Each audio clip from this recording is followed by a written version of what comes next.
And I'm in Boston right now, the friendly confines. I've been behind enemy lines since 1995, so I'm back here in Boston. And I figured, what better time to do a podcast with a fellow Boston sports fan. Dave Portnoy is my guest this week. I feel like I have a real show here, by the way. He's the creator. Yeah, the creator of BarstoolSports.com, which is so big now that I've heard it's now in New York, Philly. Well, New York's version of Barstool. Obviously, they're not talking Boston sports. But before we get into this, it's like his website is all things Boston, and then it just shoots off from there, from political stuff to the smoke show of the week, right? The hot chick. Pretty much anything that we feel like talking about. So right. We have the Boston version, New York, Philly, college version, but it's almost like a guy gossip site. It's the Monday Morning Podcast.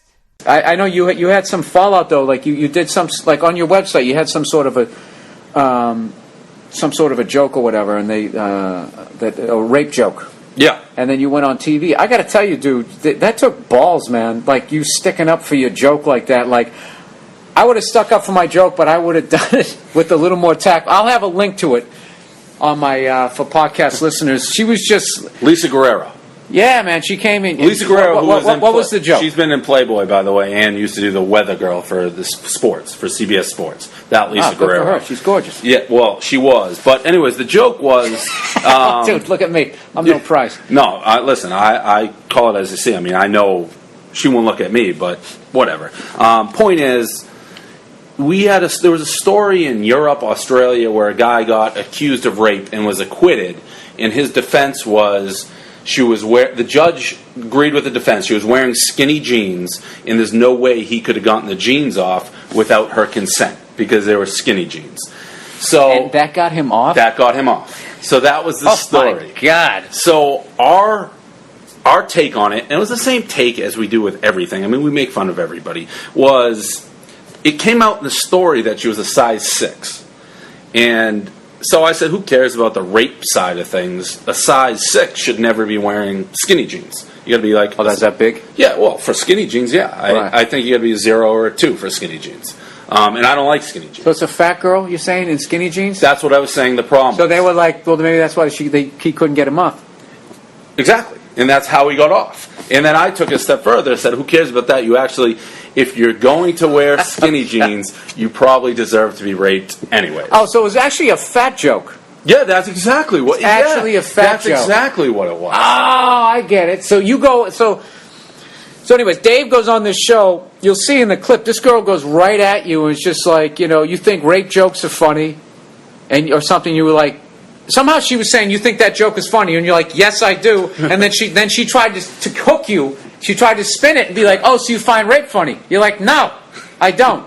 But she goes, well, then I don't think you understand how offensive that joke is. And then you're like, well, evidently I don't. And I totally got what you were saying. You was, at least what I think you were saying, you're basically saying, like I would equate it to, like, seeing an old lady fall down a flight of stairs in real life, not fucking funny, horrific. Right, okay? Right. In a Will Ferrell movie, hilarious. Right. And because it's so horrific. Right. All right? So you actually did a roundabout, sort of a fashion joke.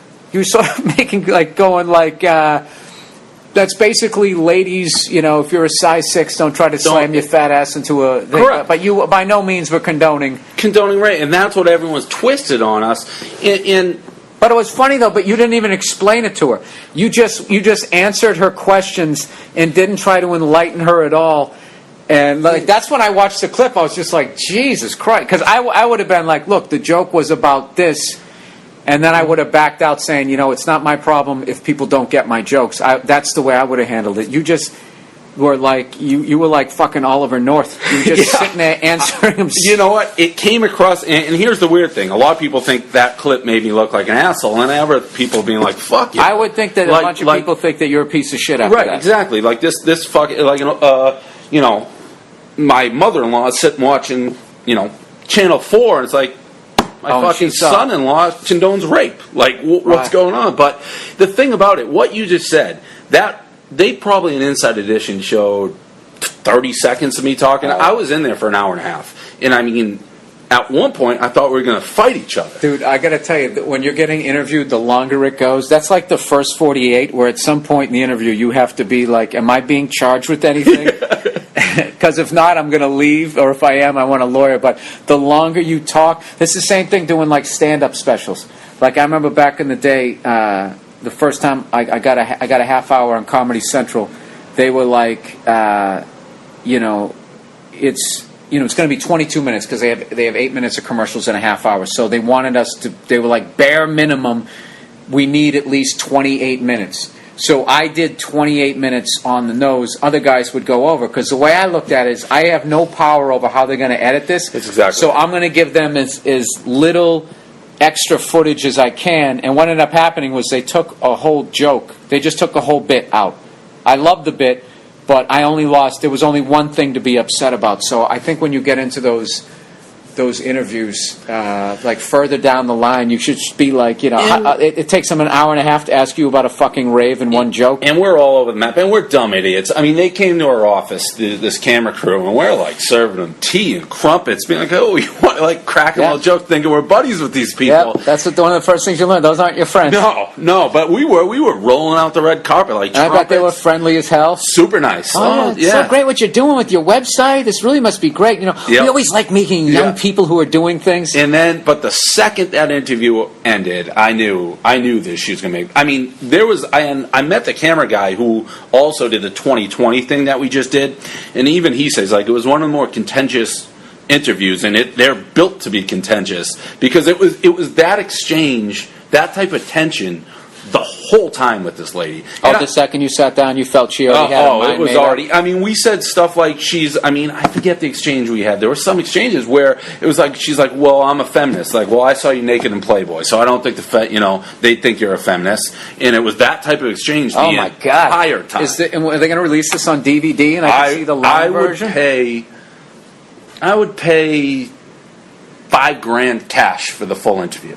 I actually think it would make me look great because they cut up, like what you're talking about, she didn't have any of the back contents. I asked her 100 times, like, did you read the blog? You're just saying I condone rape. Do you even know what it's about? She couldn't answer it. She asked me, I actually think at the end of the day, to use that overly used expression, that they love having a guest like you, because at the end, I'm going to use it again, at the end of the day, they want people to watch, and if they have an interview like you, yeah, I think there's that weird push-pull thing where they're acting like they're completely outraged, but they're totally psyched that you're being what they think is an asshole. Right. And I'm an easy target, and I'm probably somewhat like you. And you were sitting there in a tank top. Well, that's my army. That's my army gear. Like, if granted, I'm wearing it now, but if I show up to a professional interview in a purple tank top similar to this, it's a little more outrageous than what I wear. That means I know you don't like me across. I'm going to try to make not a mockery, but it's like my mental. I know I'm about to be made into an asshole. So you like that? If you're going to try and screw me, I'm not putting on a suit and tie. Right, exactly. I'm not going to try. I already know you're going to make me look like a jerk. That's actually fucking hilarious. That's the first time. You dress. You know what they say as a comedian? You're supposed to dress to the level of the room. You know what I mean? Like, if you're going to do, like, some A room, you don't come in there dressed like a bum.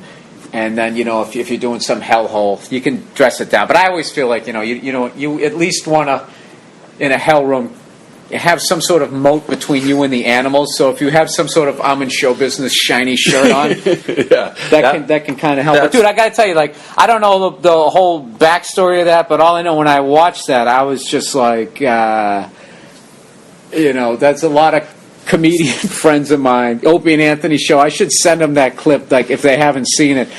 Like, I think that they would get a kick out of it. I'm not saying they condone it one way or the other, because I'm not trying to get anybody to dragged in on the shit, but just the way you did that, and there was no, like, you didn't, because like I said, I would have tried to explain the joke. I didn't blink. She threw it at me, and I just stone-faced her right back at her. It was funny. So you can almost see my face, actually, and when I rewatch it, like, I almost grind my teeth. Like, I knew it was coming. It was like I was gearing up to, all right, don't back down right here. Just go right back at her. Well, it's going to be interesting as you do more and more of those interviews. I'll be looking now for the tank top. Yeah, he's got an eyes on it. He kind of likes this guy, maybe the things.